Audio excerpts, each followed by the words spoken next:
चलचित्रको नामले नै चर्चामा रहेको चलचित्र माग्ने राजाको फर्स्ट लुक सार्वजनिक भएको छ। काठमाडौँमा एक कार्यक्रम गर्दै चलचित्रको 3वटा पोस्टर सार्वजनिक गरिएको हो। कार्यक्रममा चलचित्रका मुख्य कलाकार केदार घिमिरे पोस्टरकै गेटअपमा उपस्थित भएका थिए। सार्वजनिक पोस्टरमा केदारलाई धनाढ्य व्यक्तिको रूपमा प्रस्तुत गरिएको छ। उनको हातमा र घाँटीमा सुनै सुन देखिन्छ। पहिरन पनि उनले पहेँलो लगाएका छन्।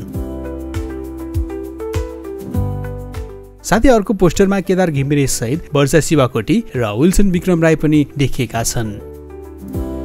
चलचित्र माग्ने राजालाई ऋषि लामिछानेले निर्देशन गरेका हुन्। चलचित्रका निर्माता मुनाल घिमिरे रहेका छन्। यही वर्षको भदौ 6 गतिबाट चलचित्र प्रदर्शनमा आउँदैछ। यस चलचित्रमा आर्यन सिग्देलको पनि मुख्य भूमिका रहेको छ।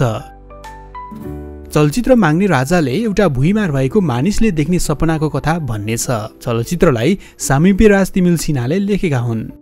माग्ने राजालाई नरेन्द्र मैनालीले खिचेका हुन् भने दीपक शर्मा र बाबुल गिरीको संगीत रहेको छ। चलचित्रमा रोशन श्रेष्ठको एक्सन र मित्र डी गुरुङको सम्पादन रहेको छ।